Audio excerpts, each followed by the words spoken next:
Hi, I'm Andy, and this is Hi to Kolob. I don't know what to do with my face when I say Kolob.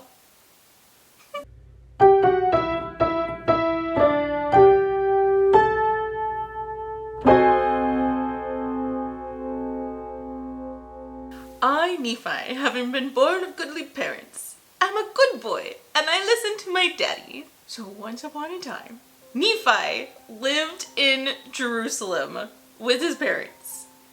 Supposedly about 600 BC. BC? BE. BCE. 600. Before. Okay. His dad is Lehi, and that's important to know. And then his mom is Sariah, but she's a woman, so she doesn't matter. And then he has older brothers, Laman and Lemuel, and Sam, who I thought for the longest time was a younger brother, but apparently he's not. So Lehi has this dream where God comes and tells him, Lehi, you gotta get out of town. I'm gonna destroy it. Like, ASAP, you gotta go. And Lehi's like, okay, God. And so he takes his family and straight up just leaves everything and walks out into the desert for the longest camping trip, okay? Just gone. And he doesn't take his stuff.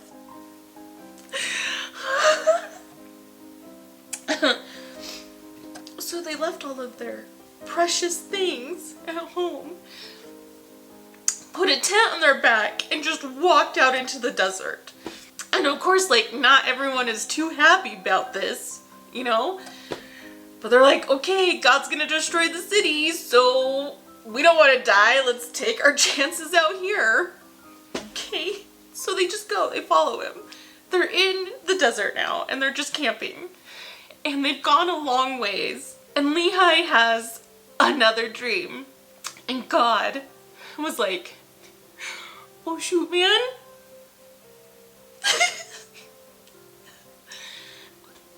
I forgot to tell you. You need to go back and you need to get some plates. Not the type of plates that you eat off of, but you know, like back in the day, apparently they wrote on brass plates. So God's like, you need to go back and get the brass plates from this dude named Laban, okay? And you have to go do it, and it's really important, and I'm sorry I forgot to tell you before you left town. But you did leave very quickly, so bravo. 10 points to Gryffindor. Okay. So in the morning, Lehi gets up and tells his sons, hey, you gots to go back to Jerusalem, and you gotta get these plates from a dude named Laban. And he's kind of a dick, but you know, it should be fine. So Laman and Lemuel, they're two people, but like they're one entity. But Laman and Lemuel were like, no, forget these effing plates. We don't need them, it's fine. We know who, like, our grandparents are. We don't need to know the full genealogy. We'll be fine without it. But Nephi, here comes Nephi, good boy Nephi, and is all like, Dad, I will go and do the things which the Lord hath asked. And Lehi is like, oh, you're such a good boy. Thank you. But you're all going. And so he sends all of his sons back to Jerusalem. And so they just like hike back across the desert and then go into Jerusalem. Okay. So they get back to Jerusalem and they're outside of the city gates. Okay, and they're just sitting there. And they're trying to decide who needs to go in and get them. And so they draw straws. And Laman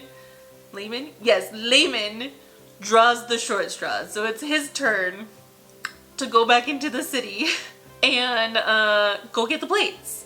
So Laban is just like, he goes into the city and he goes to Laban's house. And he just goes up to Laban. He's like, hey man, how are you? You know, a cool guy, Laban. You're pretty chill. It looks like you're having a fun time here. Hey, so like we're very similar. Like you like cool things and I like cool things and you're kind of a bad boy and I'm kind of a bad boy. I think we should be friends. And since we're friends, why don't you just give me those breastplates that you have and, you know, we can be best buds forever. And Laban's like, what? Who are you? Laban got all offended. I was like, dude, are you trying to rob me? No, you cannot have the breastplates. And he's like, get out of here. And in fact, I'm just gonna kill you. Okay, so bye, leave. Go, I'm gonna kill you now. Laban goes running back out of the city and out to his brothers who are hiding. And is all like, dude, we gotta get out of here. Laban's gonna kill us. We gotta go, let's just tell dad. You know, like, sorry, let's go back to dad. And Nephi was like, no, we have to stay here and we have to get the plates because that is what God has commanded us to do. So this time, they all go back into the city and they go back to their old house where they left all of their things, all of their gold, all of their silver, just all of their stuff still sitting there in their old house. So they grab all of their stuff and they take it back to Laban to just like straight up bribe him and try to get the plates. But of course, Laban was just all like, bitch, didn't I just say I was gonna kill you? No! Now I'm gonna just keep all of your stuff and I'm still gonna kill you. What's wrong with you? No!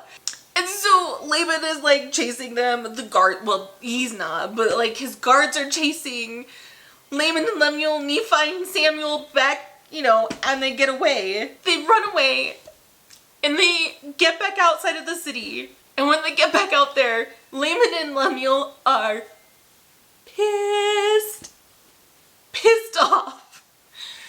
They're so mad. They're so mad at Nephi because now not only did they have to like leave their home, go out in the desert, go back, they took all of their stuff now and gave it to this dick of a guy, and now they don't have anything at all, and so they're mad. They're very mad at Nephi. And they start beating the crap out of Nephi. They're so mean. So they're beating the crap out of Nephi. All of a sudden, an angel appears and is like, guys, stop it. Stop doing that to your brother. You should know better. Gosh. Because he would say, gosh darn it. Because he's an angel. And he's like, okay, you have to stop beating up your brother. And you have to have faith. And God will deliver Laban into your hands. And the angel goes away. And Nephi, because he's a good boy, is like, I have faith. And I will go and do the things the Lord commands. So Nephi, he creeps back into the city when it's all dark. He's just creeping around town. And he starts getting closer to, like, you know, Laban's house. And he sees this dude just laying in the ground in the street, passed out, drunk as hell, drunk off of his ass. He's passed out drunk. So he's just laying there. So Nephi's like getting closer and he's like, oh, shoot, it's Laban. Sweet, this makes it easy. So Nephi sees Laban just passed out in the street, okay? And all of a sudden, God's like, hey, yeah, God? Yeah. Yeah, do you see that sword right there? He's like, yeah. He's like, yeah. God's like, yeah, I want you to take that sword. I want you to cut off his head. And Nephi's like, wait, what? And God's like, yeah, no, really, I want you to take his sword and I want you to just like straight up guillotine him right now. And Nephi's like, I've never killed a man. And isn't that like one of the 10 commandments? Thou shalt not kill. And God's like, yeah, don't worry about it. It's not a big deal. I'm telling you, I'm giving you a pass. Just cut his head off right now. And Nephi's like, okay. So he just like lops off Laban's head. And this is where it just goes downhill from here. Okay? So, here we go. Nephi. This good boy just killed a man. Okay.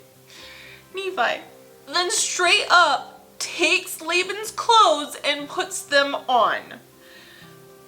But here's my question. Okay. Did Nephi undress Laban before he cut off his head? Or did he like cut off Laban's head and go, oh shoot, I'm gonna put on his clothes but they're covered in blood now? I'm just confused if he put on Laban's bloody clothes, which would be really gross, or which is still just as creepy, he undressed Laban before he killed him. Either way, it's really weird. So, Nephi puts on Laban's clothes is the summary of that. Okay. So, Nephi, wearing Laban's clothes, heads to Laban's bank treasury thing. And when he gets there, he does a killer impression of Laban and convinces the servant that works there to let him in to get the plates. Because, you know, of course Laban would want to get the plates at like, 2 in the morning. But now Nephi, who is pretending to be Laban, somehow convinces the servant to now carry the plates all the way out of town. And I'm sure the servant was going, why? Why are we getting the plates at 2 in the morning, I'm sure? And now we're leaving the city in the dead of night? This is not suspicious at all. So they're just walking out of the city, Nephi and the servant. And Nephi looks like Laban, okay? So the brothers that are out there in the desert see these 2 guys come walking out of the city and they're like, shit, we gotta get out of here, like right now. Laban's gonna kill us, he's probably already killed our brother, and now we're gonna die. So they start running away. Nephi sees them running away and is all like, no, stop, don't do that thing you do. And the servant is all like, oh shit, I've been bamboozled. And he tries to run away because he's like, crap. But Nephi is also swole AF, okay? So he's like, wham! He like just reaches out, grabs the servant and is like, no, you can't get away, okay? And Nephi's all like, let's have a little chat, okay? And he explains the situation to the servant, which now we find out his name is Zoram. So Nephi has a little chit-chat with Zoram. And it's all like, you have a choice. You can come with us and you'll be a free man, but you can never go back to the city. Or kill you, because, I can just continue my killing spree from tonight. It's just so stupid. Okay, so Zoram is like, let me think about that for a hot minute. I want to live. So I'm gonna come with you guys. I'll be a free man. Which doesn't sound that I'm that free, but meanwhile, back at Camp Lehi, Soraya, the mom, is pissed off. And she's sad and she's worried because her babies are out in the desert and they're not back yet. And so she's mad at Lehi, like straight up pissed at her husband. And she's all like, you made me leave my house and all of my stuff. And now we're perma-camping in the middle of the desert looking for this promised land. And then you sent our sons away to their death and doom. And they're probably dead and they're never coming back. And she's just mad at Lehi for all this shit he's pulling. And so she's murmuring against him. And that's not a good thing. So she's mad. But then here comes Nephi and the gang. And they're just like trotting back to camp. And now she's really super happy that her children are back. And she probably just like hugs them for like 2 days straight. Yeah. So Nephi takes the plates and gives them to his dad, Lehi. And Lehi then writes all this stuff down. And it kind of is like a journal. And this becomes super convenient later because Nephi also writes all of this down. But we'll get to that at a later point. So, anyways. Okay. Anyways. So Lehi is like, shoot, do you know what we forgot to do?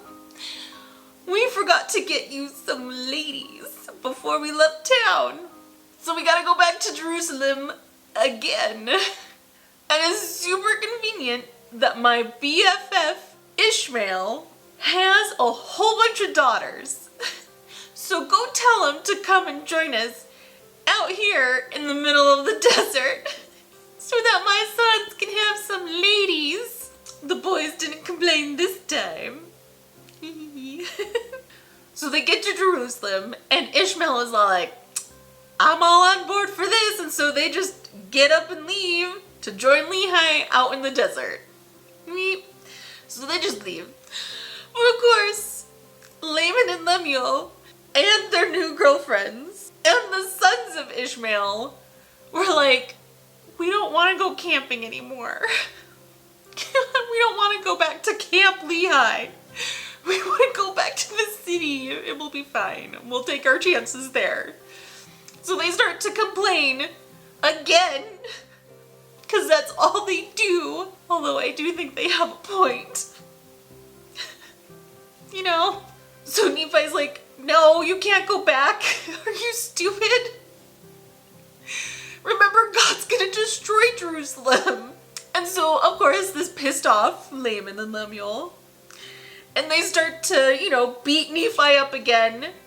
And this time they tie him up. So Nephi prays to God and is all like, God, remember how I'm small AF? Can you just give me a little extra help and, help me get out of these ropes, please? And God's like, yeah, sure. And he loosens the bands. But this just pisses off Laman and Lemuel. And so they're like, we're still gonna beat you up. And probably kill you. For reals this time. But what I'm assuming is Nephi's new girlfriend is like, no! You can't kill him! And Ishmael's wife is all like, yeah, no! You can't kill him! This is wrong! And so Laman and Lemuel were like, yeah, you're right. We're sorry. We won't kill you. And Nephi, because he's a good boy, is all like, yeah, no worries. It's all good, I forgive you. They probably share a laugh or two over it. It's like, no big deal. Such a good joke. Such pranksters. And so they make it back to Camp Lehi, and all is good. For now. Dun god. That's it for today's story time. Thanks for watching. Please subscribe to see what comes next on Hide Kolob.